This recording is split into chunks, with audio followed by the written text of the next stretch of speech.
महापालिकेच्या समोर जलवाहिनी फुटून लाखो लिटर पाणी वाया। अखिल भारतीय विद्यार्थी परिषदेचे 13वे राज्यस्तरीय विद्यार्थी साहित्य संमेलन होणार ठाण्यात। उम्मीद फाउंडेशनच्या वतीने जागतिक अपंग दिनानिमित्त अपंगांना विविध वस्तूंचे वाटप।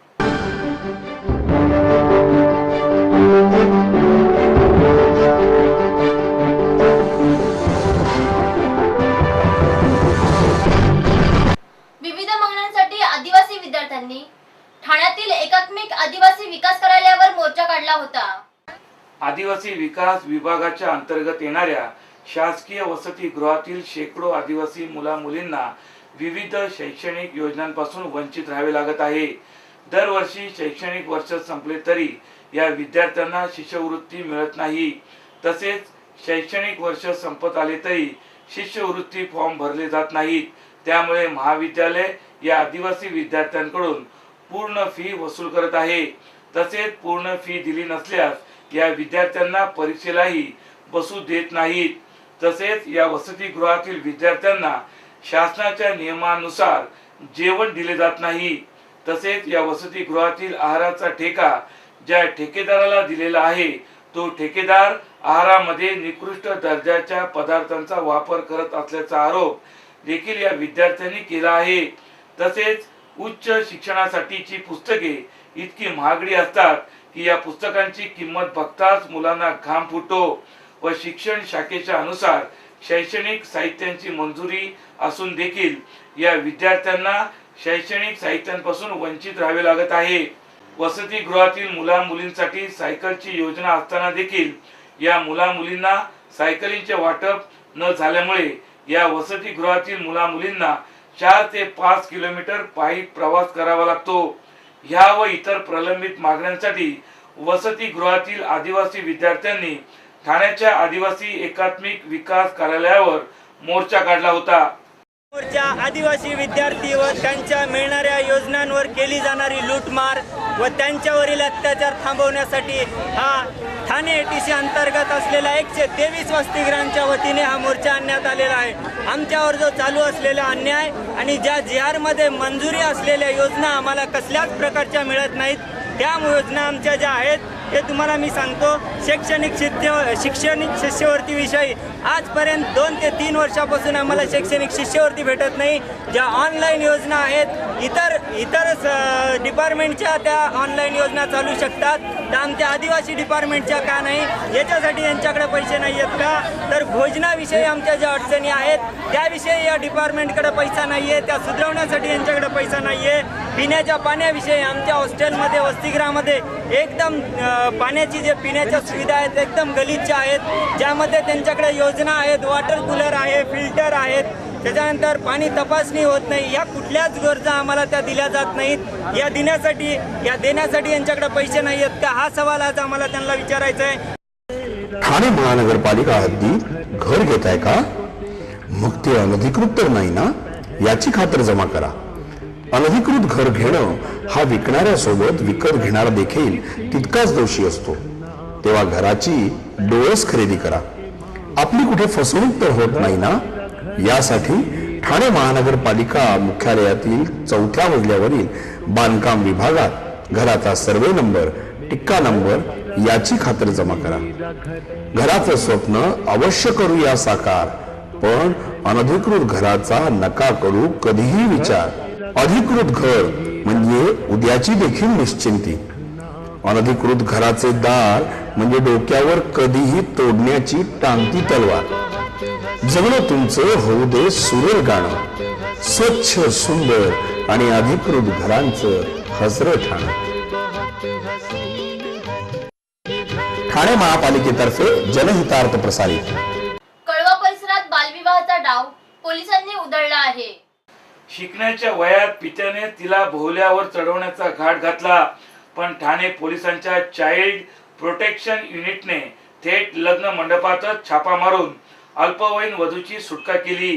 किंबहुना नवरोबासह वरपिता वधू पित्याला आणि विवाह लावणाऱ्या भटजीलाही बेड्या ठोकल्या आहेत। पीडित मुलीला शिक्षिका बनायचे आहे। 18 शिवे दारिद्र्यामुळे तिच्या पित्याने तिला शाळा सोडण्यास लावून विवाहाच्या बेडीत अडकवण्याची तयारी केली होती। पुरोगामी महाराष्ट्रात ही घटना कुठल्या ग्रामीण भागात घडली नसून चक्क ठाण्यातील कळवा येथील झोपडपट्टीत घडल्याने खळबळ उडाली आहे. कळवा परिसरातील साहेबानगर परिसरात राहणारी 10वी इयत्तेत शिकणारी 16 वर्षीय मुलगी तिच्या कुटुंबासह राहते. तिच्या पित्याला दारूचे व्यसन असून घरात 18-20 दारिद्र्य आहे. अत्यंत हलाखीच्या परिस्थितीत शिकून शिक्षक व्हावे अशी इच्छा मनात बाळगून असलेल्या पीडित मुलीच्या पित्याने तिच्या सर्व आकांक्षांना छेद दिला. तिच्यापेक्षा तब्बल 12 वर्षांनी मोठ्या असणाऱ्या पवित्र उर्फ राजू सुदर्शन महंती या 28 वर्षीय नवरोबाशी तिचा विवाह निश्चित केला. ही दोन्ही कुटुंबे मुलाची ओरिसा राज्यातील आहेत. आपली मुलगी अल्पवयीन आहे याची कल्पना असून तिच्या वडिलांनी हा बाल विवाह करण्याचे निश्चित करून गोविंद त्रिपाठी या कुर्ला येथील भटजीला विवाह लावण्यासाठी कळवा येथील शिव मंदिरात तयार केले होते. त्यानुसार बुधवारी दुपारी हा विवाह सोहळा सुरू असतानाच शेजाऱ्यांनी पोलिसांना कळवल्याने पोलिसांच्या चाइल्ड प्रोटेक्शन युनिटने छापा मारला आणि हा बाल विवाह उधळून लावत पीडित मुलीची सुटका केली. तसेच मुलीचा पिता नवरदेव व त्याचे वडील सुदर्शन महंती आणि भटजी त्रिपाठी अशा 4 जणांना अटक केली. त्यांच्यावर बाल विवाह प्रतिबंधक कायद्यानुसार कारवाई करण्यात येणार असल्याची माहिती पोलीस निरीक्षक मदन बल्लाळ यांनी दिली असून समाजाने अशा बाल विवाहांना प्रतिबंध करावाच, किंबहुना विवाह संस्था आणि भटजींनीही वधू वरांच्या वयाची शहानिशा करावी असे आवाहन देखील पोलिसांनी केले आहे. कळवा साहेबानगर या ठिकाणी एका 16 वर्षाच्या मुलीचा तिला 10वीची परीक्षा तिचा फॉर्म भरून देता तिचं लग्न लावण्याचा प्रयत्न केला जात होता. दुपारी 1 वाजता ते लग्न आहे अशी आम्हाला बातमी मिळाली खात्रीशीर. त्या बातमीच्या अनुषंगाने आम्ही चाइल्ड प्रोटेक्शन युनिट या ठिकाणी रेड केली असता त्या ठिकाणी खरोखर 16 वर्ष मुलीचं लग्न चालू होतं. त्या मुलीने तशी कबुली दिली आहे की तिला तिच्या इच्छेविरुद्ध लग्न करायला भाग पाडत होते आणि मग त्या मुलीला आम्ही सुटका केली आणि त्याचबरोबर त्या मुलीचं लग्न झालं तिचे वडील त्याचप्रमाणे त्या ज्या 28 वर्षाच्या लग्न लावलं जात होतं त्या मुलाचे वडील ब्राह्मण आणि तो मुलगा ज्याच्याबरोबर या मुलीचं लग्न लावण्यात येत होतं त्यांच्या सगळ्यांना अटक करण्यात आलेले 4 जण. बघता बघता मुलं मोठी होतात आणि त्याचबरोबर मोठी होतात त्यांची स्वप्न. त्यांच्या ह्या स्वप्नांची, भविष्याची आणि सुखद आयुष्याची जबाबदारी TJSBची. उज्ज्वल भविष्य हा तुमचा हक्क आणि अर्थातच TJSBचं कर्तव्य. ठाणे महानगरपालिका मुख्यालयासमोर जलवाहिनी फुटून लाखो लिटर पाणी वाया गेले आहे. ठाणे महानगरपालिका मुख्यालय येथील सरोवर दर्शन इमारतीच्या समोरील रस्त्याच्या कडेला महानगर गॅसच्या वतीने गॅस लाईन टाकण्याचे काम सुरू आहे. सदर कामासाठी महानगर गॅसच्या कर्मचाऱ्यांचे खोदकाम सुरू असताना या भागातून जाणारी जलवाहिनीला धक्का लागल्याने ती फुटली. त्यामुळे लाखो लिटर पाणी वाया गेले. ठाणे शहरातील नागरिक पाणी समस्येने हैराण असताना व ज्या भागात जलवाहिनी फुटली तेथून महापालिका मुख्यालय हाकेच्या अंतरावर असताना पाणी पुरवठा विभागातील अधिकारी जवळजवळ 1 ते 2 तास घटनास्थळी दाखल न होता या अधिकाऱ्यांनी सदर जलवाहिनी बंद करण्याची तसदी घेतली नाही. त्यामुळे या फुटलेल्या जलवाहिनीतून लाखो लिटर पाणी वाया गेल्याने ठाणेकर नागरिकांनी तीव्र संताप व्यक्त केला आहे. मीटिंगवर मीटिंग्स करतानाही होतील पे सगळे बिल्स. बायको सोबत शॉपिंगला घ्या बॅलन्स चेक करायचा थ्रिल. मित्रांबरोबर पार्टी करताना घ्या फंड ट्रान्सफरचा फील. किचन मधूनही करेल आई तिचा मोबाईल रिफिल. सर्व काही होईल शक्य जर असेल हाती TJSB mobile banking. Akhil Bharatiya विद्यार्थी परिषदेचे 13वे राज्यस्तरीय विद्यार्थी साहित्य संमेलन 12 ते 14 डिसेंबर 2014 या दरम्यान ठाण्याच्या ज्ञानसाधना महाविद्यालयात संपन्न होणार आहे. अखिल भारतीय विद्यार्थी परिषदेतर्फे प्रतिभा संगम हे 13वे राज्यस्तरीय विद्यार्थी साहित्य संमेलन यावर्षी ठाण्याच्या ज्ञानसाधना महाविद्यालयात 12 ते 14 डिसेंबर 2014 या कालावधीत संपन्न होणार आहे. या साहित्य संमेलनात संपूर्ण राज्यभरातून किमान 500 ते 600 विद्यार्थी साहित्यिक उपस्थित राहणार आहेत. 3 दिवस चालणाऱ्या या संमेलनात विद्यार्थ्यांचे कवी संमेलन, कथाकथन, परिसंवाद, पथनाट्य, गटशाळा चर्चा या कार्यक्रमाचा समावेश असून ज्येष्ठ साहित्यिकांची मुलाखत व मान्यवरांचे भाषणेही या संमेलनात होणार आहेत. तसेच अनुदिनी लेखन व लघुपट यांचाही समावेश असून प्रतिभा संगम मध्ये सहभागी होणाऱ्या प्रत्येकी विद्यार्थ्याला प्रमाणपत्र व विजेत्यांना पारितोषिक देण्यात येणार आहे. या संमेलनाची सुरुवात ग्रंथ दिंडीने होणार आहे. ज्ञानराज सभागृह पाचपकाडी येथून सुरू होणाऱ्या ग्रंथ दिंडीचे उद्घाटन महापौर श्री संजय मोरे व स्वागत समितीचे उपाध्यक्ष रवींद्र प्रभुदेसाई यांच्या हस्ते होणार आहे. तर या संमेलनाच्या समारोपाला शिक्षण व सांस्कृतिक मंत्री श्री विनोदजी तावडे, विधान परिषदेचे उपसभापती वसंतराव डावखरे उपस्थित राहणार आहेत, अशी माहिती आयोजित पत्रकार परिषदेत देण्यात आली. घ्यायचं आहे तर मग या तिलक कंस्ट्रक्शन मध्ये कोणत्याही प्रकारची रक्कम न भरता फक्त बँकेच्या सुलभ हप्त्यावर आपल्या आवडीचे घर आजच बुक करा.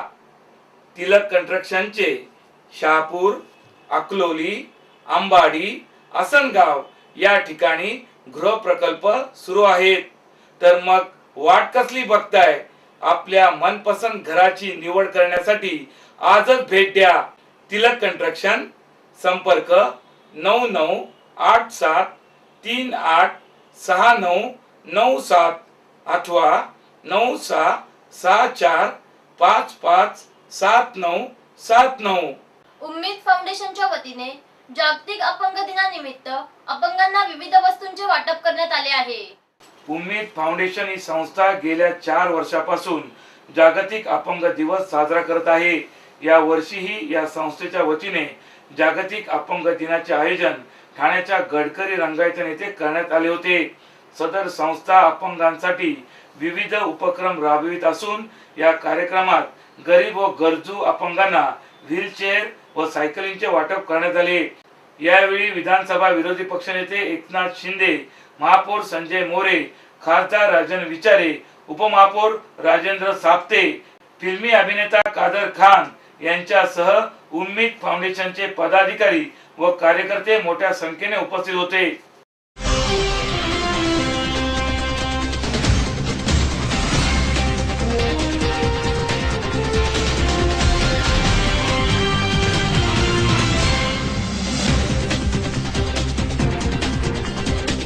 तर या होत्या आजच्या काही ठळक घडामोडी. उद्या पुन्हा भेटू याच वेळी याच ठिकाणी.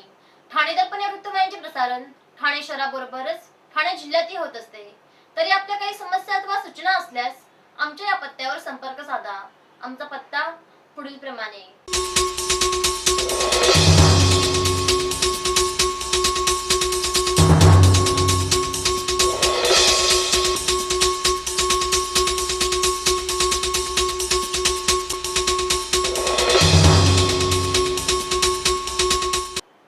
धन्यवाद.